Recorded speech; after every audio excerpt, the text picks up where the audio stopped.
Good evening. Again, welcome to Organic News here on awakeradio.co.uk, which also gets broadcasted worldwide off of shazizradio.com. And we are in the process right now of getting Gerald Celente he is the publisher of the Trends Research. It's TrendsResearch.com. He only has 20 minutes, so we do not want to waste any time. So the topic on the table that I actually saw Gerald posted on his Twitter, because he has a history of martial arts, which I feel like might just be coming in pretty handy.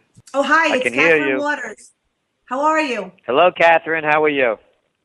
I'm good. I'm glad, at least you have 20 minutes to spare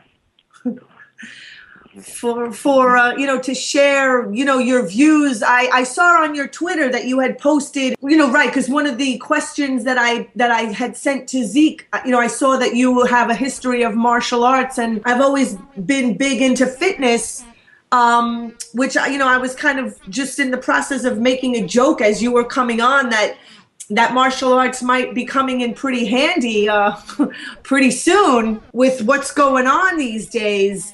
And so, right, that was the topic, well, one of the topics and things that I wanted to ask you was do you feel that kind of history and being into martial arts, and how has that contributed to you being a good trends researcher? Well, I began the martial arts actually the early 80s. I began with Tai Chi, and then I went to Okinawan Tay for several years. And then in the early 90s, I was introduced to John Perkins. Oh. And his, not that John Perkins about who writes the books, but John Perkins, who's his attackproof.com is his website. Awesome. And him I learned close combat, which is very different than the martial arts. The martial arts are forms. And in answering your question about how has it helped me in trend forecasting, there is no form. You never know what's going to come at you, in what direction, how it's going to look, or what it's going to feel like. And with close combat, that's what it prepares you for. It prepares you for the unexpected, to expect the unexpected, which is very different than katas, which are very prevalent in the martial arts. There are no forms. So that's one of the things. And really, I make this very clear, that I could not be the person who I am, or the trend forecaster that I am, had it not been for John Perkins at attackproof.com. And by the way, I had my own school for several years as well. I used to teach close combat.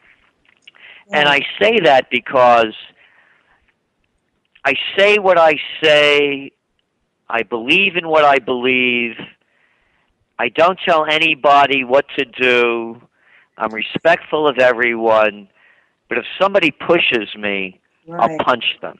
Right. I don't push them back.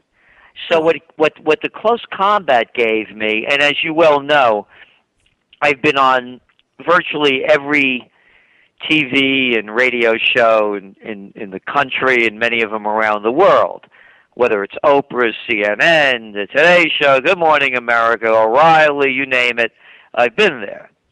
So somebody has a bad attitude, and they think they're going to bully me, they got the wrong guy. Exactly. And that's what the close combat comes into. I mean, if we want to talk about this outside, we could talk about it outside. Don't tell me I have to believe in your crap. Just to make it really clear is the attitude that I have. I don't push my belief on anybody. My motto, taught to be by my dear father, may his soul rest in peace, was think for yourself. Exactly. So I'm not telling anybody how to think. This is the way I see it. Here's the way I see the trend because of this factor, that factor, or this factor. If you don't like it, fine. That's okay. But don't tell me I have to believe in your fairy tale, because then I get tight about it. So that's where the close combat comes in, and it comes in that, and as I said, to expect the unexpected. You never know what it's going to look like or where it's coming at. So let's take the present. Right. And we're talking now as the country, the government is in shutdown. Right. I look at these guys, they're little boys. If any one of them came to me, Cruz, Reed, Pelosi, this one, that one, guy, girl, woman, I don't care. Don't talk to me in those tones of voice. It doesn't set well with me. Who do you think you're talking to, Johnny Boy Kerry, when you're telling me I got to buy you BS about Syria? So if you want to come over and talk to me, man to man, we can do that. But don't throw your jive on me because you were born on third base and thought you hit a triple. So that's where the close combat comes in. These guys are little boys and girls in sandboxes throwing sand at each other. That's what we're watching in front of our eyes today. And if you don't have the dignity, the courage, or the self-respect to stand up against these little boys and girls, in my way of thinking of it, as a close combat practitioner, you should be ashamed of yourself for bowing down, sucking up, and believing in these little boys and girls. So that's where the close combat brings me at a different level on how I look at things and do things. And I always bring it to the fight. If it has to go to the fight, somebody's going to die over you, and it's not going to be me. So, I mean, that sort of brings me to, exactly what you're talking about with today and the government and the shutdown and these corporations. I mean, like, the people really need to kind of start standing up to these bullies, because that's all they are. Like, underneath, the facade that they put on, like hiding behind like their big positions and all of that, they really are like little spoiled, brats and children underneath. And I tend to think that, the little guy is more qualified to be in a lot of these positions than the people who are actually in these positions, because at least, most little guys grew up somewhat tougher, and actually went through these processes, street fights, whatever, came from maybe like a little bit of rough neighborhoods and actually, earned their way. But I mean, a lot of these, right, they get this stuff. I'm not saying all of them, but a lot of them have it handed to them. Like, they didn't even really earn a lot of this stuff. And so your average little guy probably could kind of, kick the crap out of like John Kerry or something like that, I mean, well, again, these are the same people that you hated in high school and college that wanted to be class president or head of the student council. The brown noses, the suck-ups, the gland-handers, the overly ambitious, and the insincere. And then, in taking it to another level, who made up this BS that we need gangs to run the government? Because that's all they are, they're gangs. You have the Bloods and the Crips, they're gangs. You had the Bananos and the Gambinos, they were gangs. You had the Meyer Lanskys and the Dutch Schultzes, they were gangs. And now you have the Republicans and the Democrats, they're gangs. Who made this up that you have to belong to this cheap clubhouse over here to run the government? Why can't Jane Doe or John Doe, affiliated with no one, not compromised by their political, I'm a political atheist, so I don't believe in political religions, but why can't we vote for people from the non-affiliated parties? So, yes, and talking about bullies, there's a story today in the New York Times about these campaigns to stop bullying. Oh. I was thinking about it today. A campaign to stop bullying. I was the smallest kid in the school. Kids used to try to, pick on me all the time. I'd rip anybody's jaw off if they tried to. Good for you. I was taught, you better protect yourself. One time, I'll tell you a quick story. I was about 18 years old, and I shot my mouth off at the wrong guy, and he ended up in a hospital.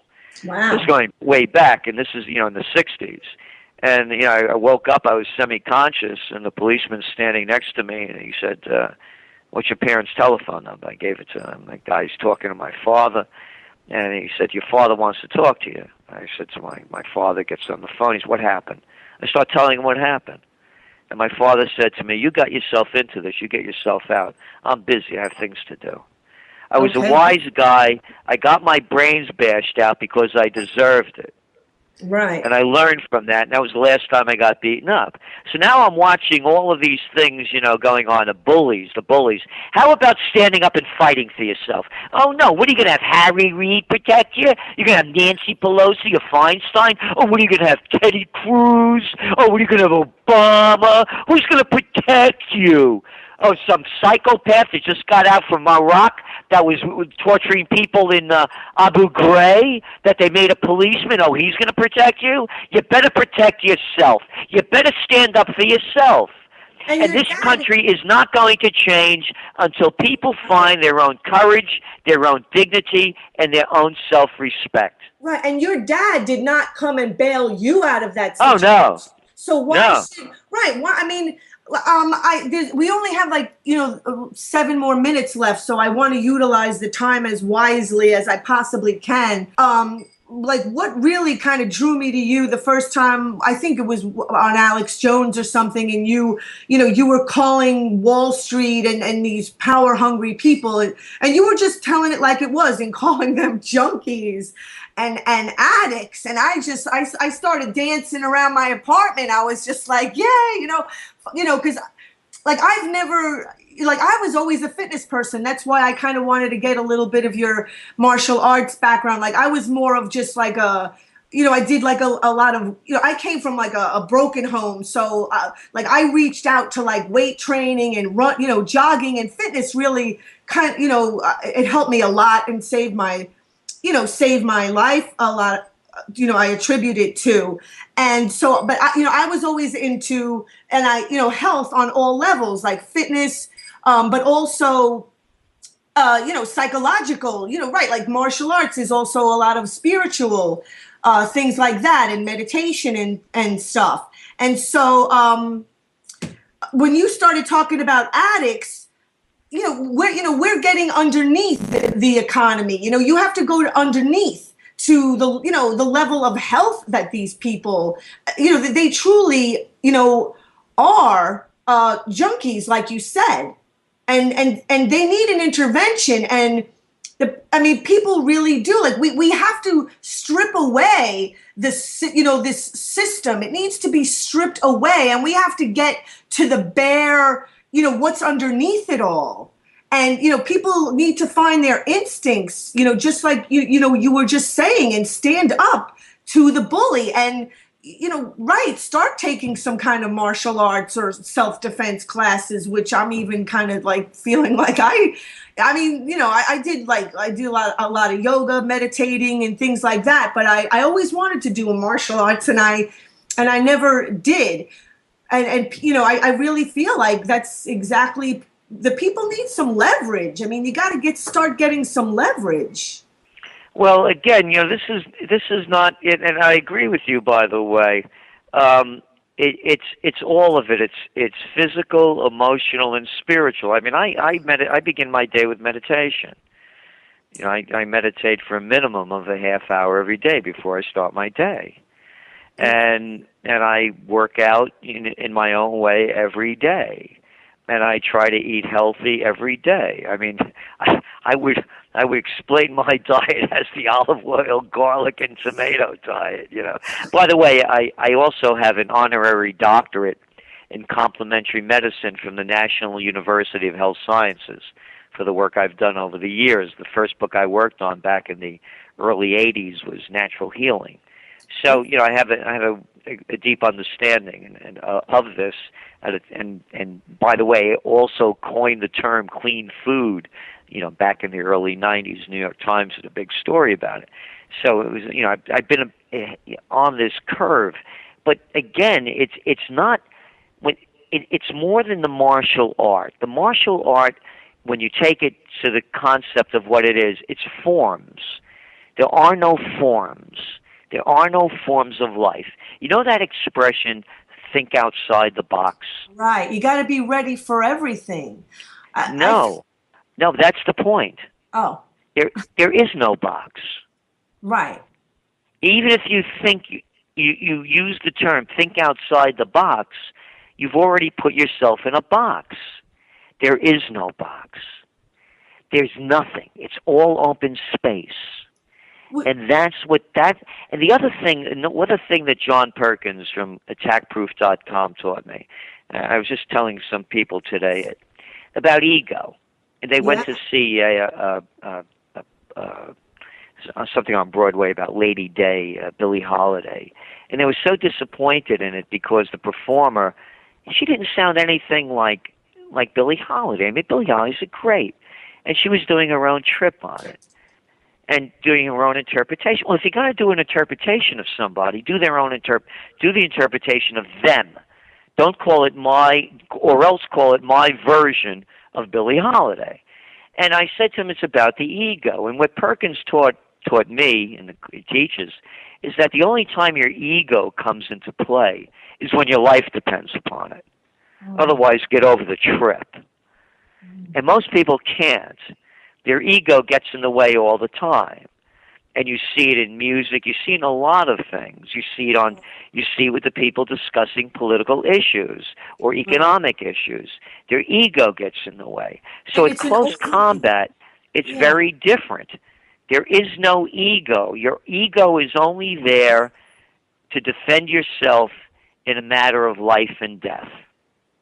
I take meditation to mean, and I try to practice living my life and being present in the moment as much as possible, and not being in your head. Like, I feel like people need to, be in your body, be in your instincts more, and not in the program in your head. Because what I learned, the body is always living in the present moment. The mind can go anywhere. It can make anything up that it wants, which is like, I feel like the world, the Wall Street world that we're living in, is these people are just in their heads, like completely disconnected from reality, making up whatever they want. Well, again, everybody has that movie going on in their head about their lives. And as I look at meditation, and the way I've learned it, is to stop the movie. And that's what I do. I try to stop the movie. I just want to try to get as much quiet space as possible. Because when you stop the movie, then that leaves room for other things to enter in. And so that's how I look at it.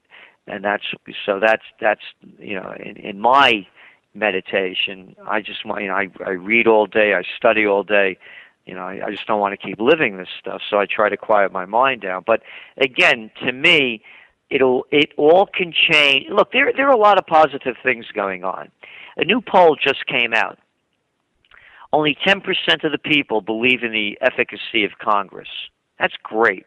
That's at an all-time low. Only 87% of the people believe in Congress. Right. That's great. You had between 70 and 80% of the people were against going to war against Syria. That's great. So let's build on the greatness. We can have a renaissance. We can change things. We could go into a new direction. And that's what, why I'm up here in colonial Kingston and restoring the most historic corners in the United States. Some of the buildings, some of them have been restored, which is the only place in the U.S. where on each corner there's a pre-Revolutionary War stone building. So I'm doing what I can to start the revolution. And the revolution really is about everything that we talked about, spiritual, emotional, and physical. It's a time for people to rise up against the little girls and boys in the sandbox that are throwing sand at each other and destroying the country with rape, pillage, and plunder.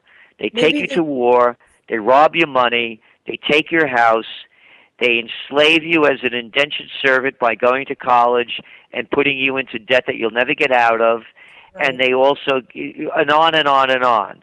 So that to me is when the people rise up within themselves, then society will change. Maybe the government is shutting down so they could go and meditate. Wouldn't that be something? Well, that would be something. But I think it's more verbal masturbation than meditation. Exactly. So, I mean, what do you think this government shutdown is? Oh, it'll mean nothing. It'll go on. Life will go on. Nothing will happen. Right. Nothing will happen. Nah, I've seen this play before. More fear and hysteria. You know? Right. They're exaggerating their own importance. Yeah. It's fear and hysteria. That's what they sell. Watch out for those terrorists. You can't go to Central Park and go to a concert without getting felt up, patted down, and they're gonna blow you up as you're listening to Stevie Wonder. Come on, it's all a game. Again, the sociopaths are in charge. Don't forget to vote. It's coming up time to vote for your favorite sociopath from the political mafia called the Republicans and the Democrats. And if you vote, you get what you deserve. So I have to say goodbye now. I have another interview coming in. Thank you. It was very nice talking with you, and all the best to you. Yeah, come back on the show again, Gerald. Thank you so much. Okay, bye-bye now. Okay, bye. So there he goes. He gave us a little bit, 2 extra minutes instead of just 20. We got 22 minutes. And so we will go to a break.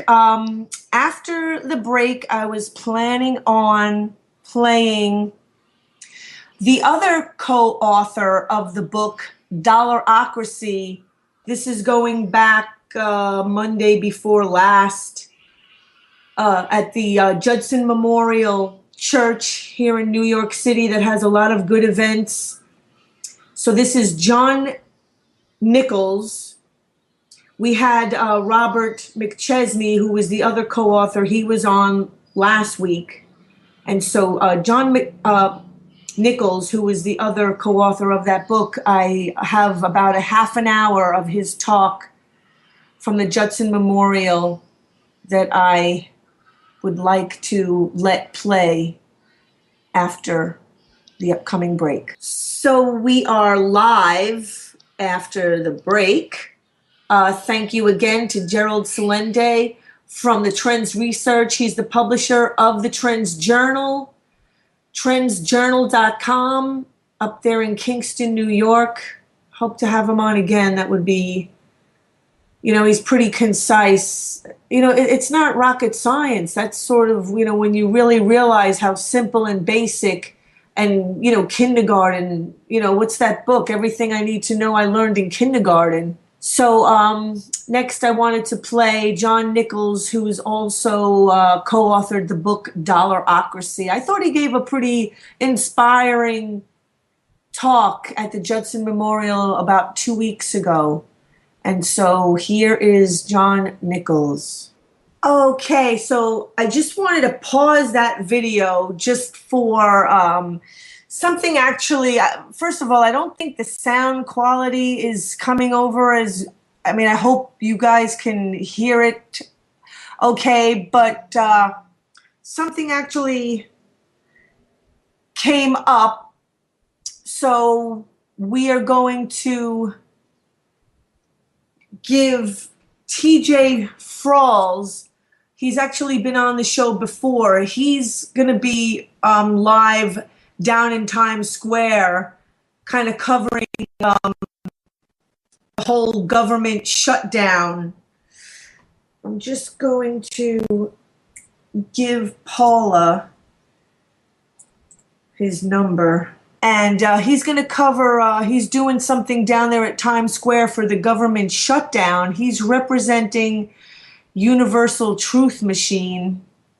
I think he's like doing his own sort of informing the masses of, like what this whole government shutdown is about and how it's not quite the devastation I think that many people think that it is. So I'm just going to give Paula a minute, okay, yeah, to get TJ Fralls. Hello? Tim? TJ Fralls? Hi, from Universal Truth Machine. Hey, Kat, how's it going? Okay, can you hear me okay? I can hear you, yeah. So why are you at Times Square on this day of the supposed government shutdown, and what are you doing down there? We're here for the shutdown vigil, a good start. The idea here is that the government shutdown is nothing more than a political spectacle and show, and in fact we should be shutting down so-called essential services such as the Department of Homeland Security and the National Security Administration. Right. Well, I mean, the whole point is that they end up shutting down things that don't need to be shut down and not shutting the things down that we need to shut down. Well, yeah. Well, it's kind of funny. You know, my favorite part is how they shut down wilderness zones. You know, that to me is the funniest thing. As if the wilderness cares whether or not there is a government, like whether the government bureaucrats have declared wilderness open or closed. Wilderness is always open. Well, I mean that's sort of that's kind of like an ironic metaphor, because I'm always kind of writing in my blogs about how, the government, the powers that be, are not above the laws of nature.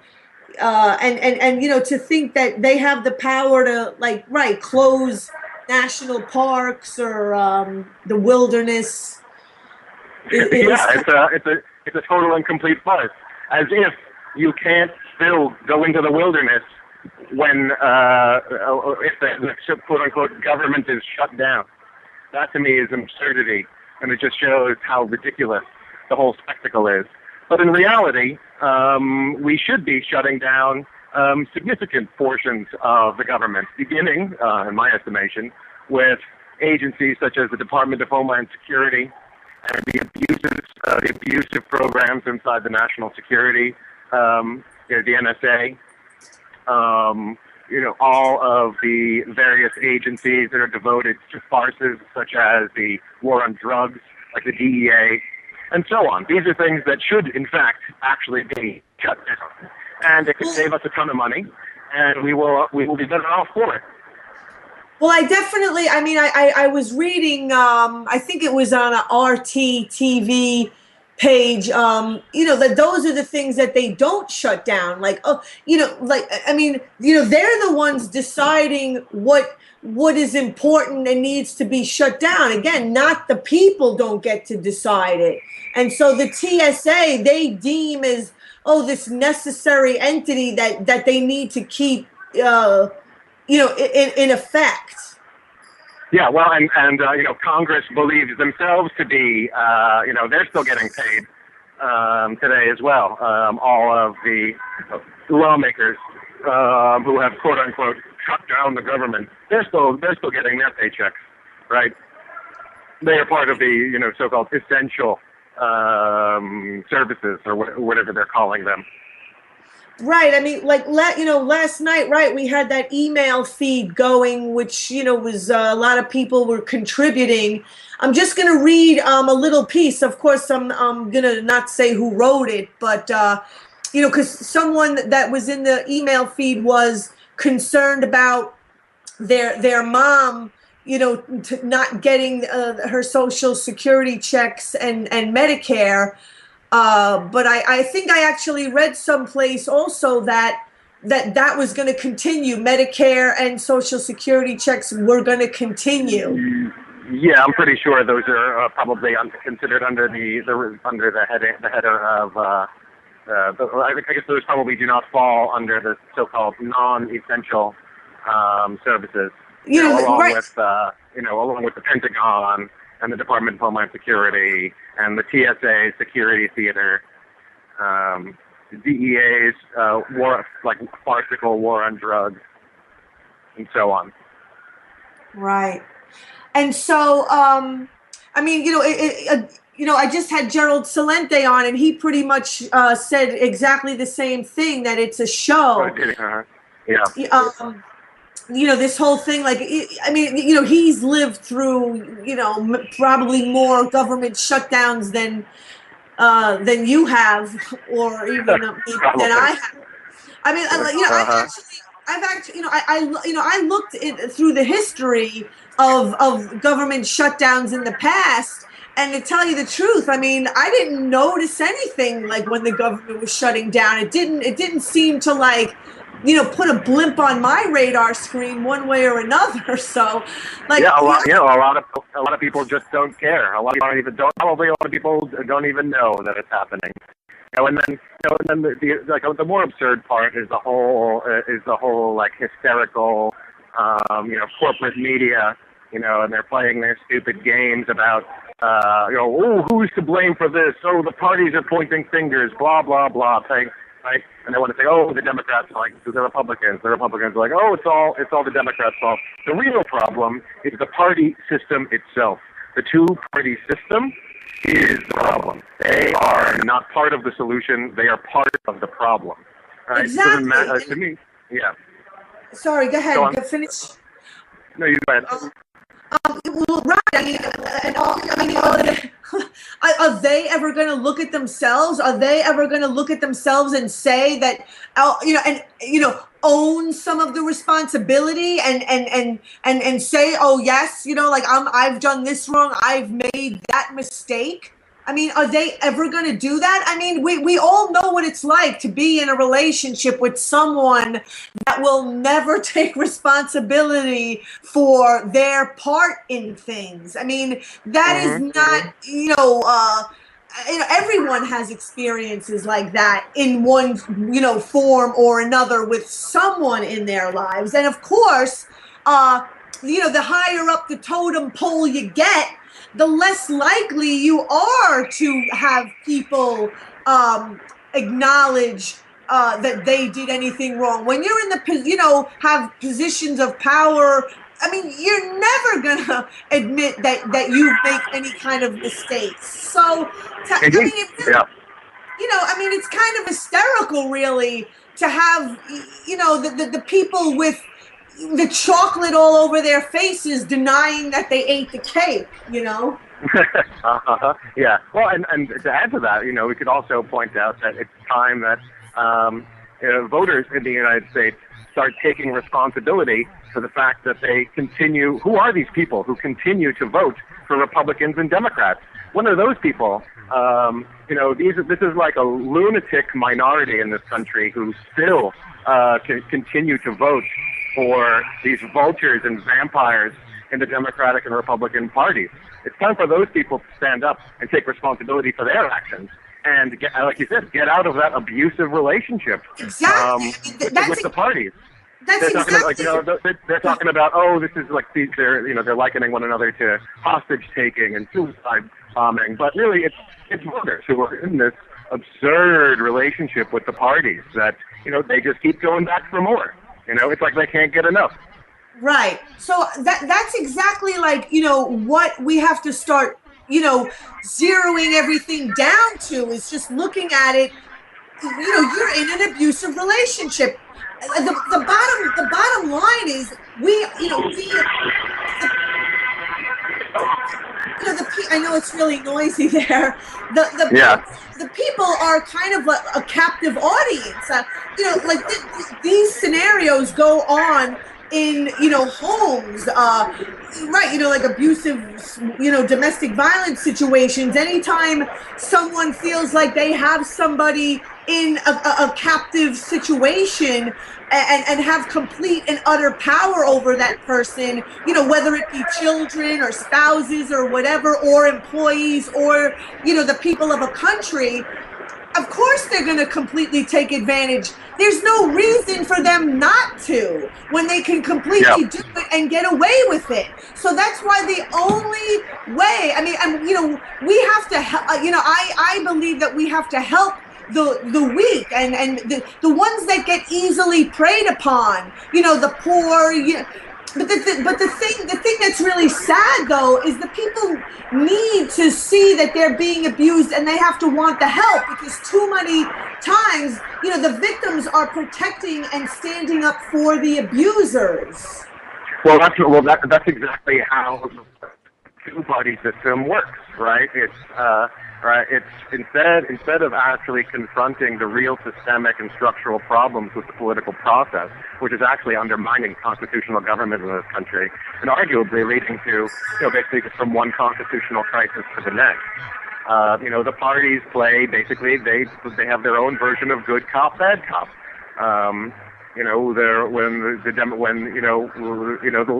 The so-called liberals and left wing, they say, oh, what are you going to do? Vote for the Republicans? And the conservatives and the right wing, and what are they going to do? Vote for the Democrats? But this is exactly the point. No one should be voting for either of these parties anymore. Anyone who votes, in my estimation, anyone who continues to support either of the major parties is the problem. Those people are the problem. They're a minority. They're not even a majority. They like to pretend that they're a majority. If you add all the Republicans and Democrats together, you still barely even have a majority of people in this country. That's how many people are so sick and tired of all this bullshit, frankly, that emanates from the cesspool of the Democratic National Committee and the Republican National Committee. I went back to the alternative banking group that I used to go to on Sunday because I really like the Occupy Finance book that they put out. And, I don't know if you're going to agree with this, but, I was just kind of thinking of ways that the people can just unplug. And so I'm throwing out ideas to the group, like for the people should just stop paying their taxes. The tax resistance league, has been around for a couple decades, I believe. And of course, that's one significant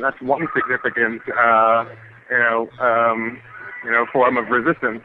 I mean, although a lot of people are probably unwilling to take that risk because the IRS will come after you with SWAT teams and tanks, and assault rifles. So, my whole point is that there's no way around doing what needs to be done. Like Gerald Celente, I mean, the topic that I kind of gave him that I wanted to talk with him about, that he has a history of martial arts, and how did that help him, be like a good financial trends forecaster. And, ultimately everything comes down to just being, and we have to stand up to the bullies. So whatever works, of course it's freaking scary. Of course it's like, that's the whole point though. Like that's what standing up, requires is for the people to, feel the fear and kind of go, you have to start moving in that direction at least. Sure, it's going to be scary. There's no way around that. But the more power and the bigger these people get and the more leverage they take from us every freaking second of the day, they're getting more and more leverage away from us. I mean, it's just going to get harder and harder and harder. Yeah, well, and in large part, the entire political system feeds off of fear. That's how they sold the Department of Homeland Security. That's how they sold the Patriot Act to the people. Right? This is how they sell the TSA people in this country. It's like the professional hysterics in the mainstream media. Carrying water for the bullshit artists and the scammers in the ruling party. It's out of control. That's why they need to be shut down. Oh, but what I was gonna say was, oh gosh, I just it flew. Oh, crap, I lost my train. Say what you just said again, because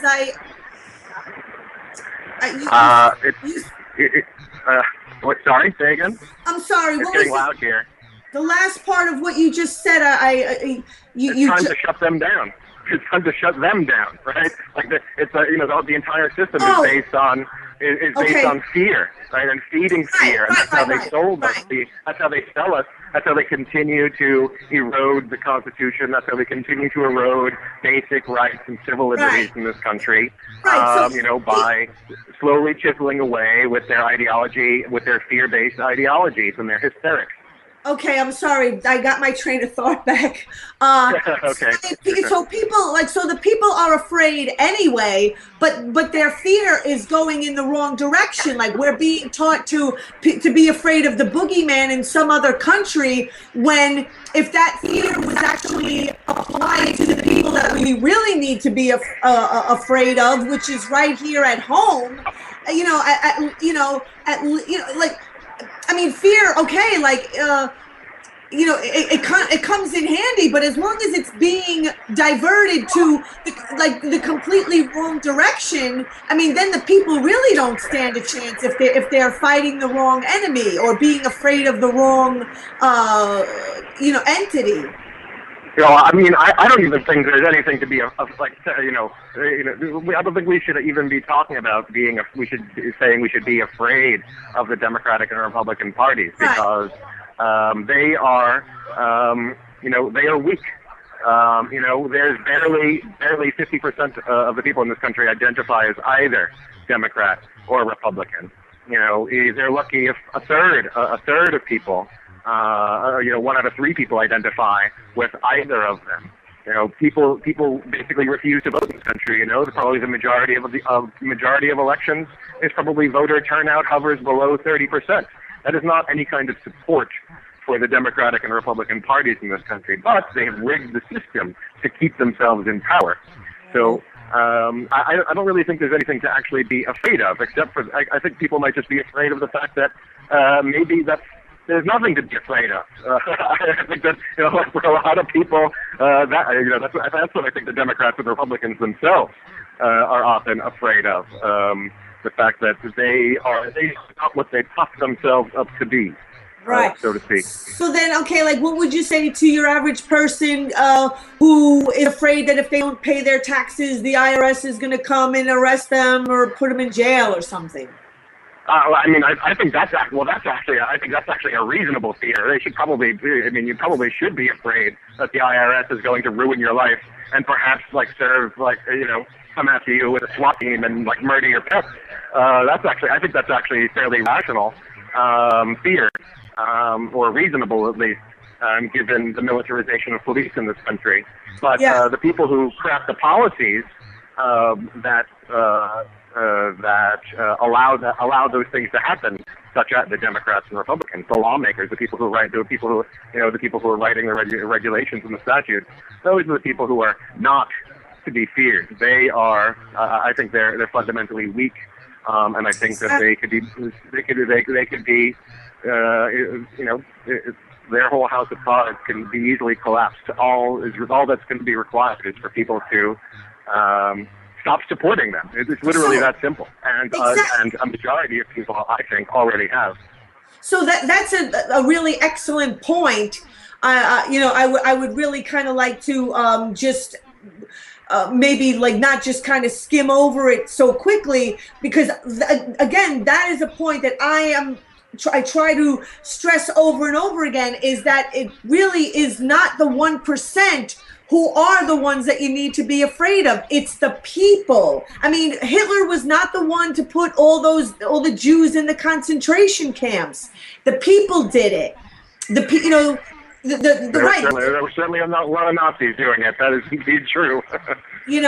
And so so the military, the cops who continue to protect these weaklings, those are the ones that we really need to reach. Well, I mean, it's whether just from a policy perspective, we can. I mean, the militarization of police can be stopped with policy. I mean, they're literally just following orders. I would wager that there's a lot of them out there who get all gung ho about going and busting down doors and maybe shooting up a house. But they're still just following orders, right? That was the old way from Nuremberg. But exactly. If the policy was changed, it wouldn't happen. But the whole point, if it did, they would be prosecuted. the whole point too of what even Gerald Celente was saying, and just about people getting and finding their instincts and standing up to the bullies, like this, the whole, that's the whole point, is to not just follow orders, is to stand up to these bullies, and instead of following their orders, how about, like, maybe throwing them a little bit of a beating there. Yeah, like declaring your independence from your dependency on them. I think that's the first step. I mean, and this whole, and people really seeing money and the monetary system for what it is, and how it's just money, in my opinion, is being weaponized against the people. Money is just a weapon against the people. And people need to start seeing that for what it is. I mean, if it's being used to get people to, like, take away the rights of others, like, oh, if you want to have a job, I mean, look, I don't know how bad the workforce is out there, because I don't really have a traditional job, but if I were to go out and look for a job, I mean, what are the chances that I would feel like I have to kind of do something or go against, what I believe in order to get a paycheck? I mean, how many people feel that way when they go to work every day? I mean, if the monetary system costs that much to keep going, isn't it kind of obvious that we need to let go of it? That it costs more than it's worth? Yeah, I don't disagree. But I'm going to get back to my vigil now. Okay. Here, the shutdown vigil. It's a good start.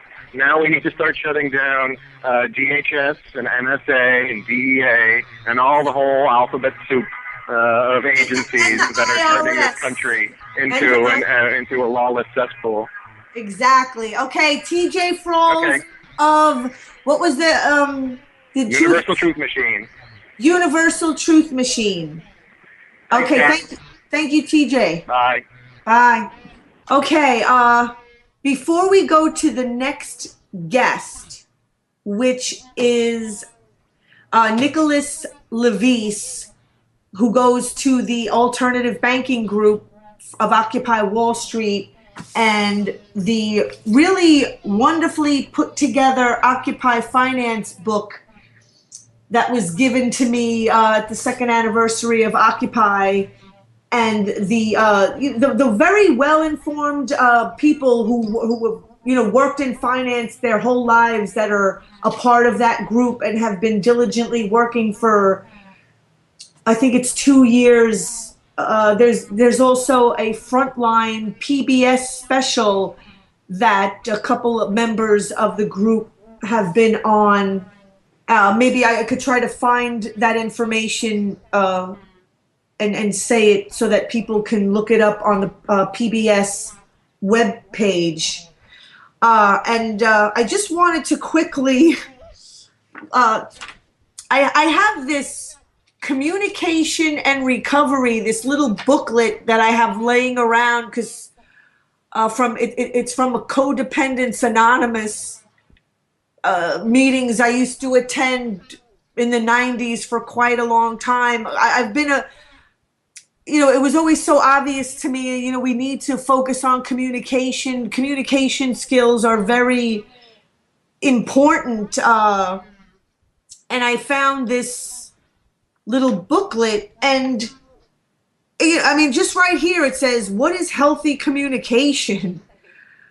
Boundary setting. I mean, when we go to work every day and we feel like we don't have a right to express and just be respected at our jobs.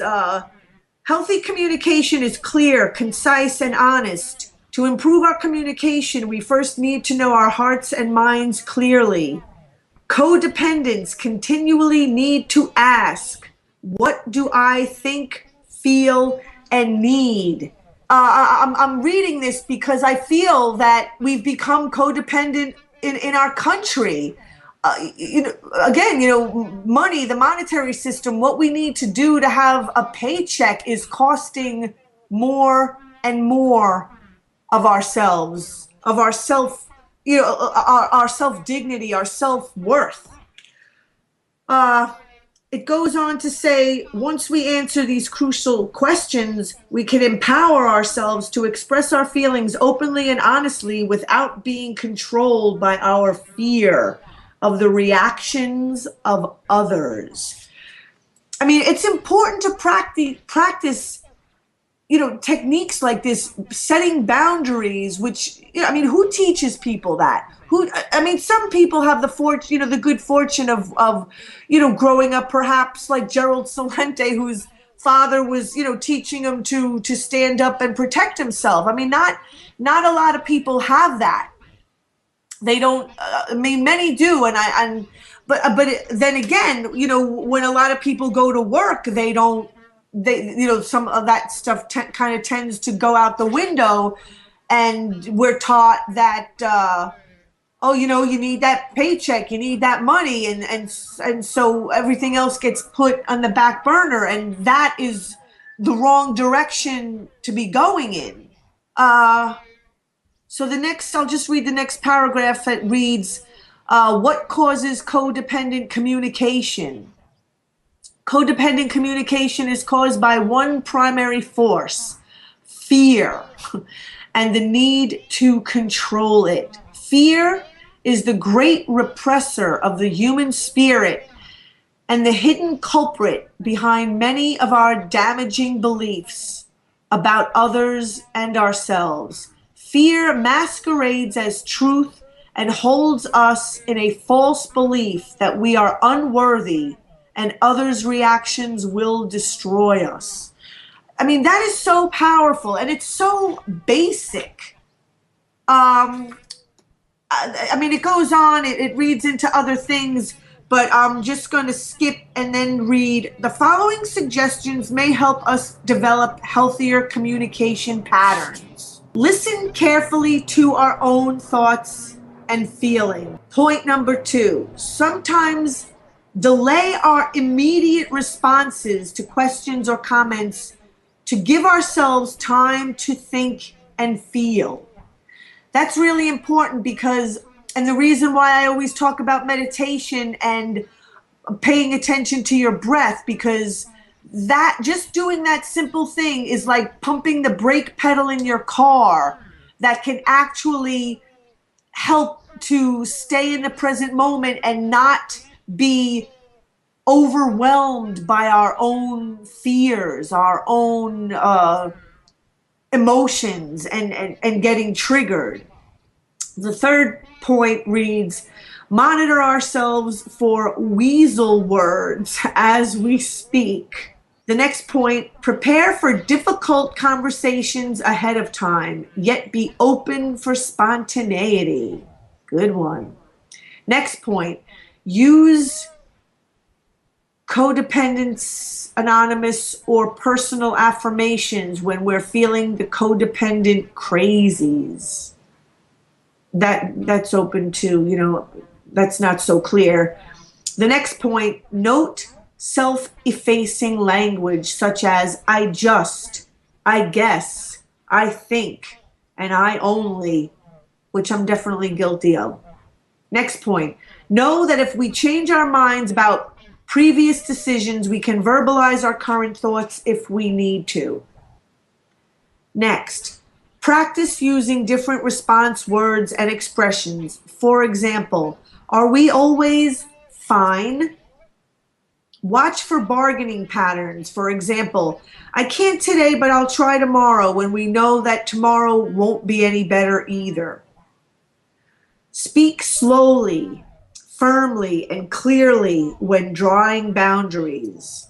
Avoid justifying or explaining ourselves, even when we feel a compulsion to do so. Notice how words such as should and ought may be controlling us. Note whether we try to control others with our words, tone, volume, or nonstop talk, or if we allow others to control us with similar verbal tactics. Speak lovingly with others, our higher power, and ourselves. And lastly, add our own personal patterns to the list. When we are able to say no without feeling guilty, we have taken a major step forward in our recovery. I mean, seriously, I mean, it's to the point. People need, we need a 12-step, people need a 12-step program. They need recovery. We need to be in recovery from the system, from giving our power over to bullies and being afraid to stand up for what's right, what we need to do for ourselves. And we need to come together to support those who are the most vulnerable and easily preyed upon by the system. When we inventory our own weasel words and stop ourselves in mid-sentence from using them, we have taken a major step forward in recovery. When we catch ourselves before we habitually apologize for something, we have taken a major step forward in our recovery. When the day comes when we can say, no, I am clear about my feelings and I won't be going, and we don't feel a pressing need to justify ourselves, we have taken a major step forward in our recovery. When we speak clearly and honestly, and we set a boundary and don't allow another's anger to control us, we have taken a major step forward in our recovery. So again, I'm going to read the last sentence. When we speak clearly and honestly, as we set a boundary and don't allow another's anger to control us, we have taken a major step forward in our recovery. So that includes people at our jobs, the government, police, the military. It doesn't just stop with those around us or in our family. And of course, these things are not going to happen overnight. So we will take a quick break and come back with the next guest, Nicholas Levis from the Alternative Banking Group of Occupy Wall Street.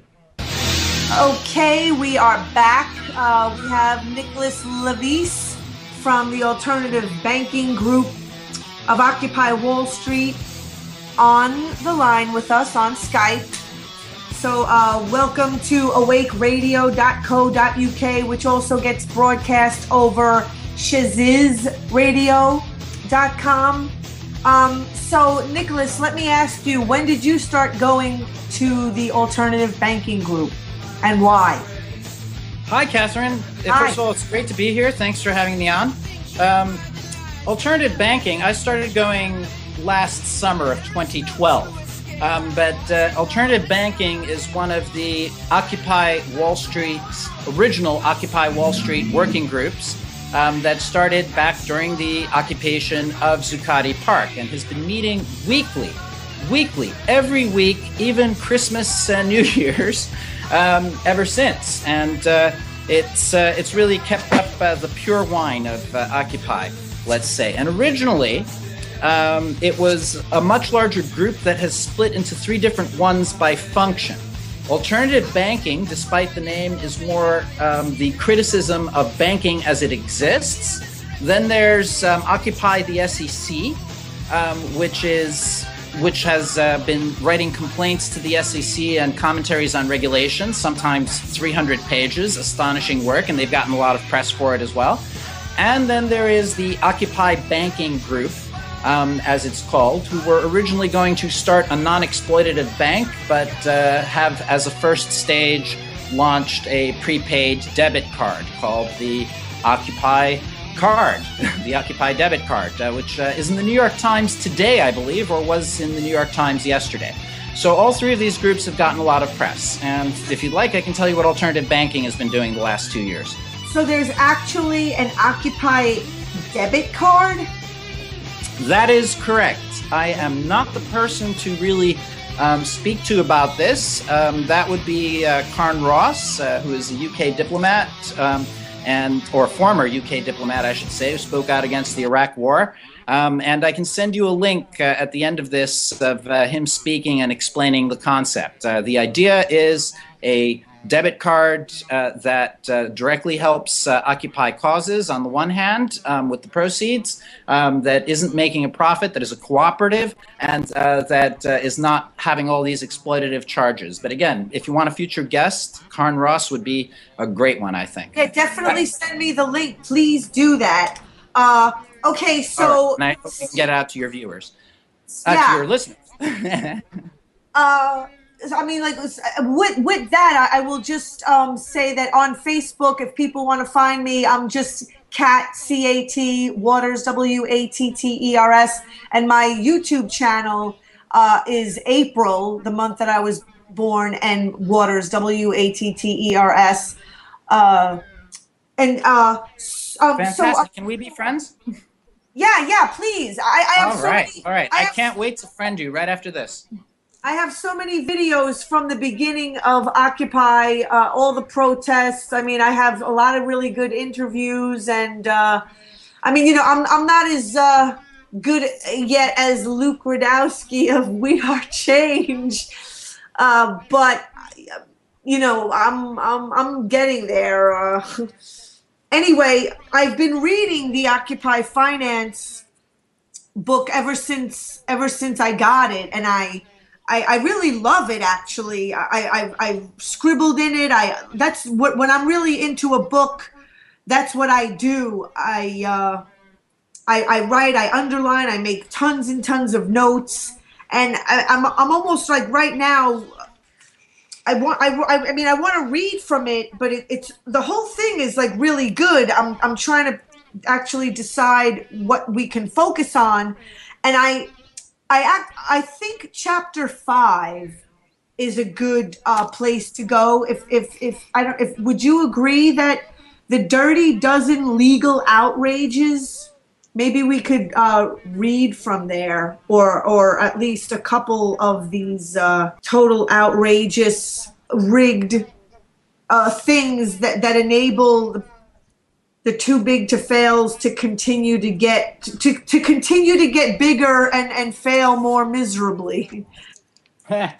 I think that's a great idea. I was also thinking maybe we could start with a little bit from the introduction, but maybe if it's all right, we could just back up a little and explain the origins of this book and a little bit more about our group, the Alternative Banking Working Group of Occupy Wall Street. Right, and who is involved in the group? Like, who is involved in putting together this book? All right, well, to tell you about that, I've been going since last year, so almost a year and a half at this point. The group is almost 2 years old to the day, I think in another 10 days. Somebody who's been very involved from the beginning is Kathy O'Neill, who is this really fantastic mathematician. At least that is her reputation. I couldn't say because I'm not a mathematician. But she was working for hedge funds, and she has a typical story for members of the group, by the way. About half the members of the group have a story like this. She was working for a hedge fund with Larry Summers, and at some point she had had enough because she saw that there was no morality in anything they were doing. It was just about churn to make deals, make the maximum money, use data, abuse data to justify whatever they were doing. To always say, well, according to our models, this should work, so therefore we can go ahead and make the most money we can. So she dropped out, and she was interviewed by PBS Frontline last year, which is the link I sent you. I hope you can get that out as well to your viewers, because it's a really fantastic interview, both about the workings of Wall Street and about how one comes to a moral decision at some point to say, enough, I cannot be a part of this. Which is what Kathy did. Which is what I've said many times in many jobs that I've had. Well, it's understandable in this thing that we call an economy in this country and on this world. So there are other financial professionals, accountants, economists, former traders. We've had whistleblowers come to us. We've had a lot of people, a lot of activists who are working really deep in detailed work on things like how municipal bonds are used to rip off municipalities, how banks, basically steal the treasuries of small towns, telling them that, they're going to give them the best deal with bonds. So there's been a lot of that. And, we also have a lot of perfectly regular people, and it's great. Every week, every Sunday, this has been meeting without fail, and it is like a college seminar that's going to bring the beginner into financial literacy. That ultimately is what the book is about also. introducing you, I shouldn't say financial literacy, because it's not so much the personal financial literacy as literacy about the financial sector, which everyone needs to know just how badly we are all being fleeced by it and what to do about it. Exactly. I feel like such a part of the problem of our society is that no one just helps anyone. I mean, if everyone is just looking to make money off of someone, I mean, of course, you're going to be looking to get over. I mean, it's pretty, sad. And, an inhumane society we're creating. Like, if all we're going to do is look at one another with dollar signs in our eyes and your fangs are hanging out and you're like salivating to get, your teeth into someone, I mean, it's pretty sad. Catherine, I think that's a really important and good point. And I think one of the biggest problems is that we have an ideology in this system that justifies that says this is the best way to do it. This is how we get prosperity for the most people, the greatest good for the greatest number. If only we all pursue our own self-interest as ruthlessly and as selfishly as possible, we will get the best results. And that's just a lie. That ends up justifying sociopathy. And that ends up justifying this whole bottom line, shareholder value, profit-oriented thinking that says anything you do is all right. And that's why you get things like HSBC, the Hong Kong and Shanghai Bank Corporation, which is actually in London. That's how you get them laundering billions of dollars for drug lords, because it's all right. It's justified. Right. Can I just make this one quick point? Because I've been like a health and fitness person all my life. And so I always go back to nature. And the reason why like our society is so screwed up is because money has taken us completely off course from the way that natural law works. And so what you just described, I mean, I think of when I go food shopping and I buy a couple of lemons or tomatoes, and if I put them in my refrigerator and don't use them and I kind of forget that they're there, which happens from time to time, they will turn into black, moldy, rotten, wrinkly looking, it won't even look like a tomato after a while. And so that's pretty much the way that I look at the system. These people want to stay ripe forever. And all of these default, freaking debt swap things, and they're all like preservatives designed to keep them ripe forever. And while the rest of us are rotting, that's kind of the way I've come to look at it. Well, the way I look at a lot of these financial products is they're basically designed to extract the maximum value out of human beings. Human beings are turned into financial products. That's a big part of what the book is about, starting in chapter 1. Right. How, if you want to talk about that, how originally, say, 50 years ago, not to romanticize anything about 50 years ago, but not right now, we're talking about the financial sector. 50 years ago, a family would typically, if they were lucky, if they were middle class, they would have a mortgage and maybe a car loan. And the mortgage would be with one bank, and it would be with that bank forever. And that bank would make a good loan because it would depend on people actually paying back the loan. And what happened, this transformation because of deregulation in the 90s, you had this deregulation in the 90s because of the whole market ideology that we've been talking about that says whatever you can get away with is good.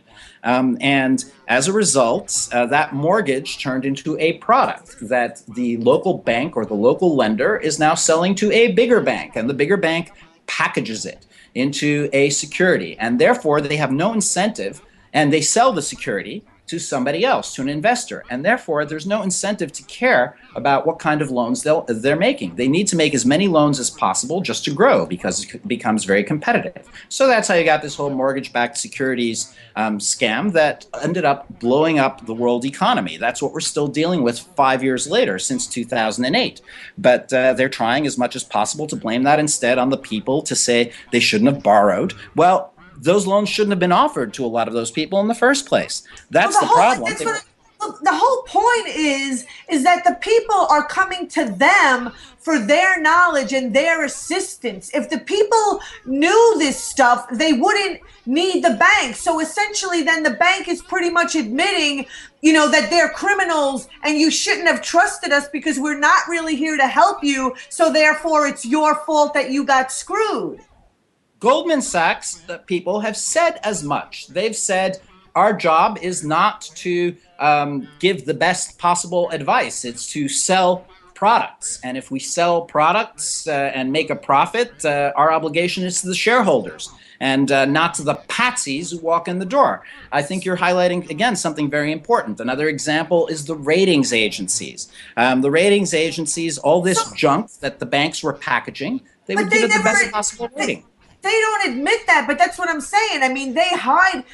I'm sure, obviously, people are not going to do business with these banks if they know these things. So it's, why is it then that it's after the people get screwed that they find this stuff out? I mean, when the people come in and you sit down at the desk and the guy's behind the desk and he's got the paperwork and people have to sign the paperwork or, to do business with Wells Fargo, I'm sure the guy behind the desk the guy working for Wells Fargo is not telling the client, well, gee, we're here to screw you over and put you into a debt that you're never going to get out of. It's only after they screw the person is that become blatantly, evident. Right, but you'd be surprised at how much of this actually is done in the open, because after all, who's listening? Who's reading the financial press? Who's getting these internal emails? Those we see some of them afterwards. And they speak very frankly about the fact that what matters to them is make the deal, get the percentage, sell the product, get rid of it, get it off our books, and give it to some investor patsy. And that's how this spread all around the world, because they were selling these junk bonds to all these places, all these countries, municipalities, companies, banks around the world, as if these were great products, because they... So that's what I'm saying. So they are lying. I was just going to say a really bad word. Absolutely, but it's also out in the open. I mean, can we say bad words, by the way? Okay, I'm going to say lying MFs. Okay. It's as if they're deliberately trying to spread around financial aids. So, again, just using the metaphor of like somebody who's going on a date. I mean, these people are not looking for a relationship. They just they're looking to just have sex, use you, have some wild, sick orgy for, I mean, it's to the extreme of just using people. I think really what matters to these people is personal bottom line. That's what it's all about. They can watch the city burn. They can watch the world burn. They can watch their own company burn. And if they come away richer for it and unpunished, that's great. For example, John Fuld of Lehman Brothers, he made $400 million in the last 5 years before his strategy destroyed Lehman Brothers. And they say, oh, the disgraced head of Lehman Brothers. He doesn't care. He made $400 million for destroying Lehman Brothers. He'd destroy Lehman Brothers again. He'd destroy 1,000 Lehman Brothers. It's not a problem. The only way it's a problem to him is if you change the incentives. If you put in a deterrent and you say John Fuld has to go to prison now, that might make a difference. It just seems to be getting worse and worse, though. I mean, because, let's go back to who's involved in this group. Like, who's been involved? I mean, I used to go pretty regularly before the weather got nice. I mean, I hate to sort of admit it, but... Hey, you gotta get out there and enjoy the beautiful weather. But now it's fall, so it's time to get back into the alternative banking meetings. And Michael Hudson, I know, was or sometimes a part of the group. He had been, yes, and I've met him a few times. He's a great guy. Yeah, he was there one of the times that I went. Was he a part of putting this book together?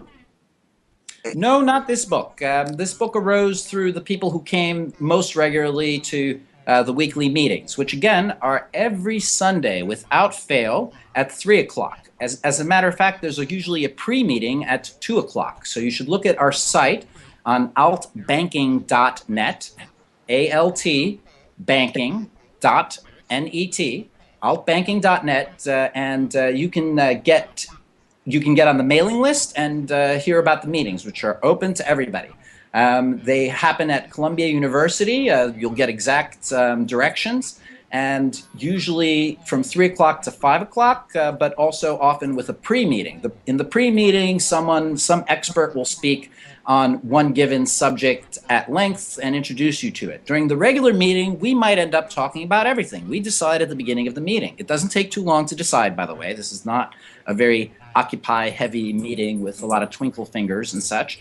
In fact, for example, last week we were talking about Robert Reich's new movie about inequality in America and really what was wrong with it. The week of action for raising the minimum wage.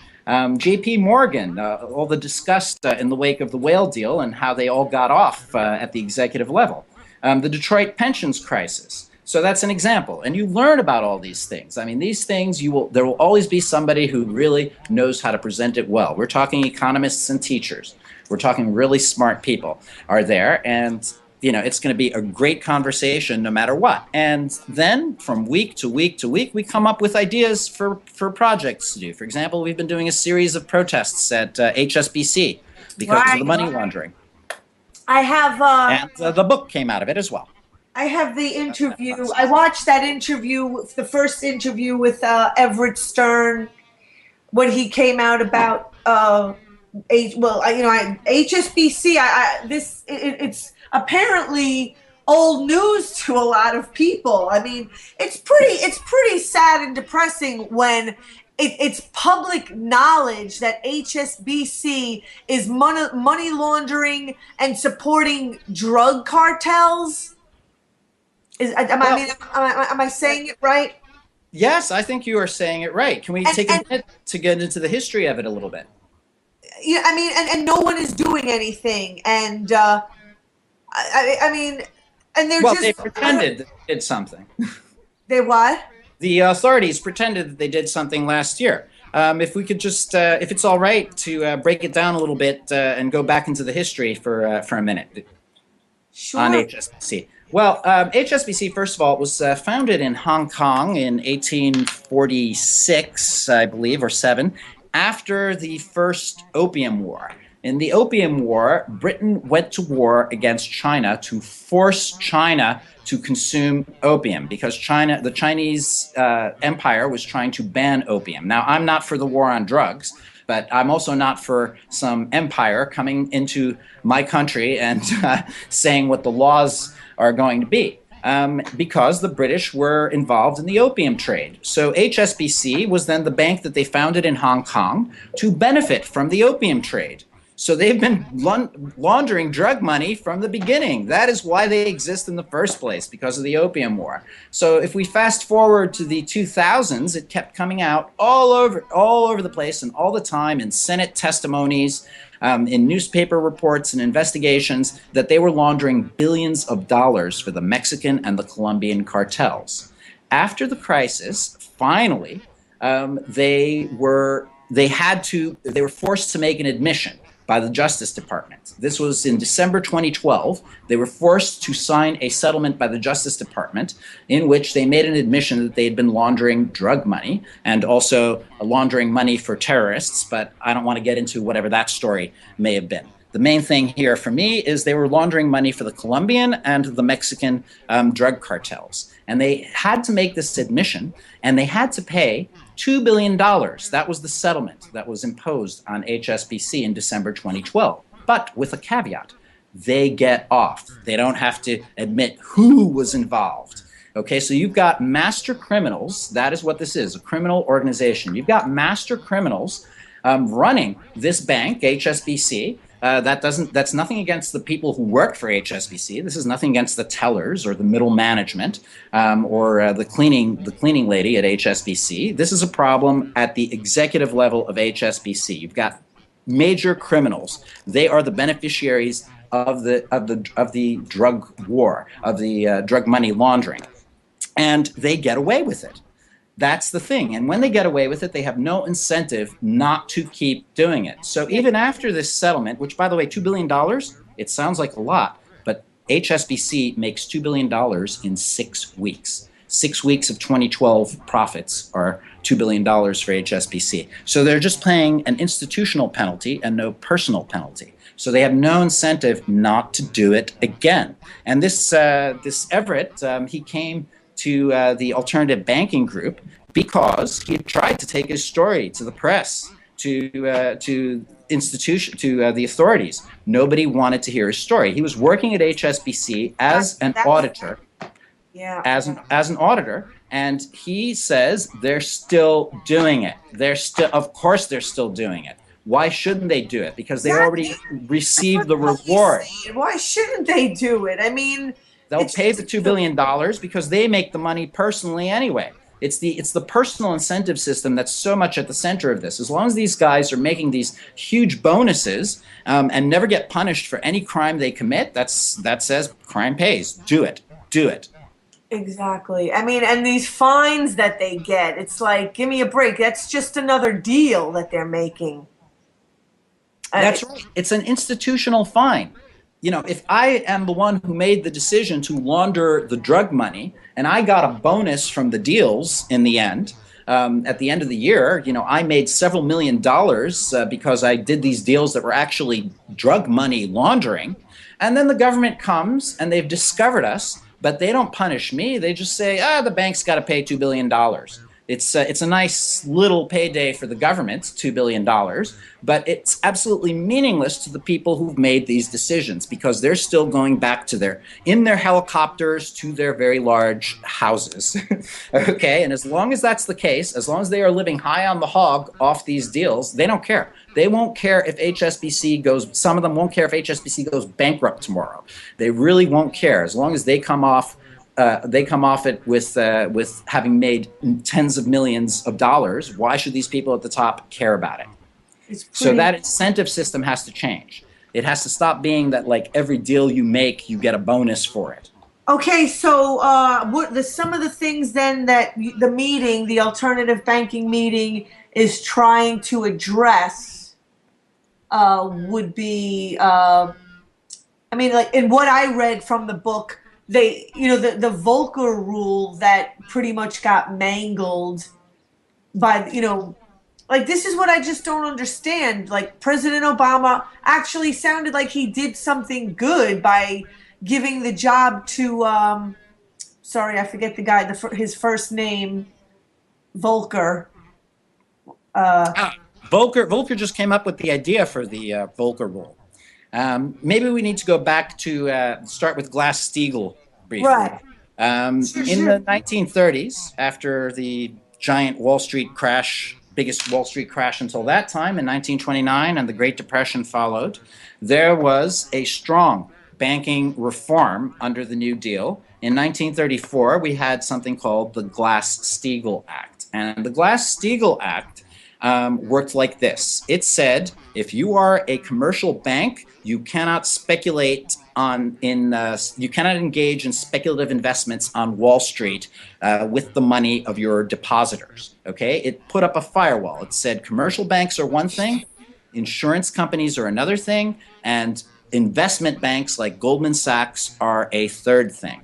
And these three units must be completely separate from each other. A company cannot engage in all three at once. Well, that makes kind of like some sense, I would say. So after that, you kept having banking crises because, the banking class is still composed, still has a lot of dishonest people in it, and also because people do stupid things. Okay, they bet like crazy. But they don't have the same fallout because it hasn't happened that an institution that has deposits, a depositor institution or a commercial bank like Citibank, it doesn't happen that they get burned by some crazy, complicated Wall Street deal that bankrupts them and then forces the government to bail them out. But then in the 90s, Citibank and Robert Reich and Larry Summers, who were in the government at Treasury, they led the charge. Robert Reich had been working for Goldman Sachs, and he would end up working for Citibank. They led the charge to deregulate, to end the Glass-Steagall limits. They said, we are in a modern period, and these kind of things don't happen anymore. They had all kinds of obtuse, ridiculous justifications. They had their $10 words and $1 million analyses ready to justify getting rid of the Glass-Steagall Act. So there was a massive banking deregulation, bipartisan. Clinton signed it. The Republicans were the ones who wrote the bill, Graham Leach Bliley. And so this allowed Citibank and J.P. Morgan, Chase Bank, and Bank of America and Wells Fargo to get involved in these speculative investments, to buy insurance companies, to play with credit default swaps and all the other exotic derivatives and deals that would end up crashing the economy by 2008. So right. I mean, in reality, these things are nothing but bombs, like financial explosives that are designed to explode. In many cases, that's what they were doing. Towards the end of the housing boom that started with this deregulation, and when we say a housing boom, that sounds like something good, but what's really happening is they are inflating the prices of houses beyond belief, so that every year, for a couple of years, you had 20-30% growth in housing prices. And people were being suckered into taking loans on these inflated values anyway. They would take out loans on extremely expensive houses, and they'd be told, and they wouldn't even be able to pay. They might be unemployed in some cases, but they'd be told, it's okay. If this goes sour, next year you can sell it for 30% on top. So go ahead. Flip this house. You remember Flip This House? And not even have a job? Right.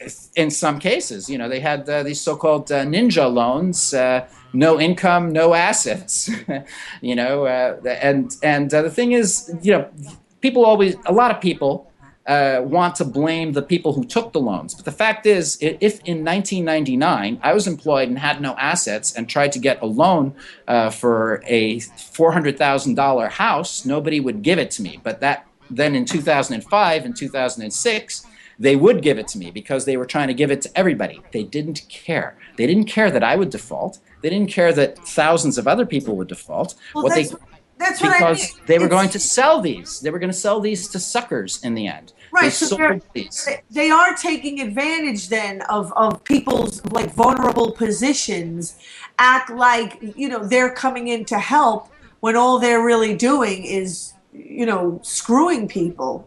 Absolutely. They're taking advantage of vulnerable people, but they're also taking advantage of investors in some cases. The investors sometimes are very rich institutions, but they're being suckered anyway because they trust in Goldman Sachs and they trust in the credit ratings agencies like Moody's and Standard & Poor's, who have given ratings of AAA, meaning this is a solid investment, you can buy it. So at the end of this development, they knew what was going to happen, they being Citibank and the main Wall Street banks, the main ones behind this whole mortgage-backed securities scam. They knew what was going to happen. They knew it was going to go under. And the incredible thing they started doing is they started betting against their own products. They would sell a product, they would recommend a product to an investor. Let's say it's a Norwegian town. A town in Norway wants a solid AAA investment, a pension fund. Most pension funds are only allowed to buy AAA investments. That's why the AAA is so important. And they think the AAA is good enough. I don't have to check this. Moody's checked it for me, and they said it's a AAA investment. So they would go, they would buy this investment, and meanwhile, the bank that sold it to them would be betting against it. They would intentionally put together products to fail, and then they would bet against these same products. And so you had, and in all these cases, you had the same thing as with HSBC, but even worse. When they were caught, like Citibank was caught, Goldman Sachs was caught, there was another outfit called Magnetar that was caught. In each of these cases, when they catch them doing this incredible crime, I mean, really, it's like, you know, it's like I sell you a horse at the races, you know, and I know the horse is about to die, you know, and then I bet against your horse. Yeah, so that's, I mean, it's and I've told you it's a thoroughbred. I've told you it's the greatest horse ever. So when you know, when they get caught doing this by the government always makes a deal with them. But the deal is not like, you know, the deal really should be you testify against the rest of these guys. They go to prison for 20 years. You go to prison for 2 years. That's the kind of deal I want to see in these cases, because then it'll stop happening. But instead, the deal is your bank, your institution will pay damages. You don't have to admit any personal guilt. Right, I know. So that's what I'm saying. So there is no punishment. I mean, it's ridiculous. It's like monetary punishment is not punishment. I mean, they're not even going to feel that. Not if it's not coming out of their pockets. Not if it's not coming out of their pockets. And I want to contrast this. HSBC, drug money launderers. Meanwhile, in this country, we have this sick war on drugs where it's possible if they hear there's you know, $10,000 worth of marijuana in a housing project with poor people living in the housing project, they'll raid the housing project. They'll send SWAT teams in. They will throw everyone out. They'll evict people out of the housing project for having lived in an apartment where they found marijuana. Okay, you know, and they won't have a second. They'll put people in prison for many, many years. You know, yeah, that's what really worries me a lot is how, you know, like to divert the attention away from all of this blatant corruption. Like the little guy can't do, you know, I'm right. They can't do anything. I was going to say they can't do anything wrong, but because the people, they're not even doing anything wrong. It's, I mean, right. The people get criminalized over the slightest thing that isn't even like criminal, is just, you know, whatever, like normal human living is being criminalized on the part of the little guy, while these people are just out of control, like psycho mafia cartel. I mean, I don't, like, how much longer are the police going to go along with stuff like this? Well, that's a good question, but unfortunately, since Occupy, it has come out. We've learned that in New York, for example, they're probably listening right now. There is there's like a special Lower Manhattan surveillance center where the police, the FBI, and other federal agencies, possibly the CIA as well, share a common office in a large surveillance center together with the Federal Reserve Bank, with Citibank, with Goldman Sachs, of with course. Pfizer. I mean, all your big corporations are there, and especially your banks, you know, and it's a crisis center for them to deal with it. You know, and HSBC is no doubt there as well. It will have its representative there. And HSBC is actually engaged in laundering drug money. And meanwhile, you know, somebody who's selling marijuana on the street, you know, if they're unlucky enough, and it happens to thousands of people every year, ends up in prison for who knows how long. It's sick. It's sick. Yeah, it's, I mean, and we've got to raise awareness about this. I mean, that's the first step. That's why people said it's time to occupy Wall Street. You can't just go and wave some flags in front of a place for a few minutes and, you know, hope you get good press. You know, that's why there was this idea 2 years ago, Occupy. You've got to be there permanently. It's got to be like the beginning of a civil, peaceful, nonviolent uprising. So when I put out the idea on, you know, the last meeting on Sunday, you know, for people to not pay their taxes, because I think desperate times calls for desperate measures. I mean, we really have to unplug, because it's the people. I mean, right, like what makes these banks so rich? I mean, whose money are they using? So, I mean, why would people deal with them? I mean, if they're such blatant crooks, like, I just don't get it. And so, withdraw your money. Take your money out of these banks. Stop paying your taxes. I didn't think that was such a radical. It didn't get, it's like it did. I didn't. That idea didn't get too well received. But I'm not too happy about hearing the taxes part either, Catherine. But I definitely say take your money out of the big mega banks. Okay, that is an excellent start. Don't think that that's the only thing, because if all the little people, as you say, took their money out of the big mega banks, it's only one part of it. It's not a drop in the bucket. It's a good piece of the bucket, but it's only one part of it. We got to put that money into credit unions and into alternatives. That's absolutely the case. But we can't pretend that that's going to be enough. This needs a movement. This needs people in the street disrupting business as usual. Non-violently, peacefully, but persistently. Do not go away. And people make fun of this. They say, what are these hippies doing? It's not even hippies, of course. Occupy Wall Street is full of professionals. Occupy Wall Street has lots of recovering bankers in it. Exactly. I mean, from the middle levels, anyway. Right. Occupy is full of people that are awake. Last week. Sorry? I was just saying Occupy is full of the people that are just awake. The people who see it on all levels, not just the ones who hang out at Zuccotti Park. I mean, of course, it's easy to just focus on those people and then use it to portray Occupy as just, homeless people or something, which is clear. I don't know. I don't know that that's true. I have great friends at Zuccotti Park. And, I think it's very easy to take anybody. They could take me. They could take you. The media, if they wanted to do a hatchet job, if they were like Murdoch media, and they wanted to make us look like, sick, crazy, insane people, they would do that. They would do that. That's they're part of the problem. That's why we need our media, too. We need to be doing stuff like this radio show that you're doing. Yeah. I'm happy to. I'm happy to do it. I hate money. I don't like money. I don't.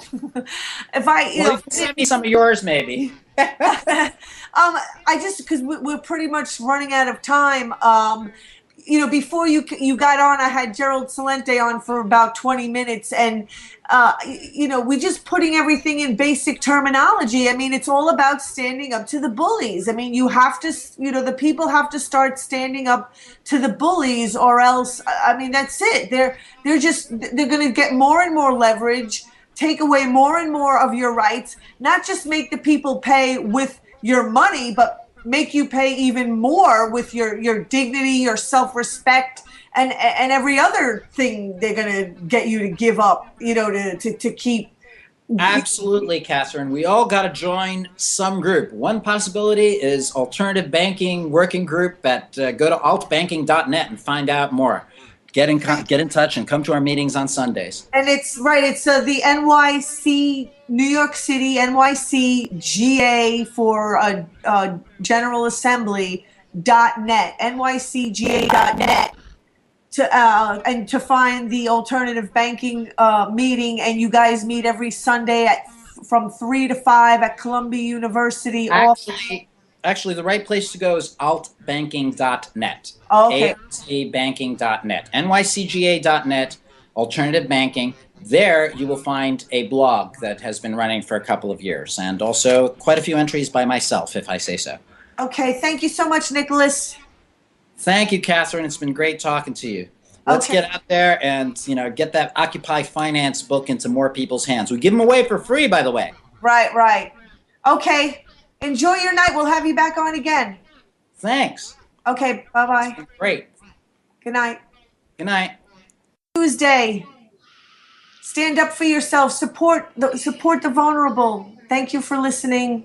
Cat Waters. Good night.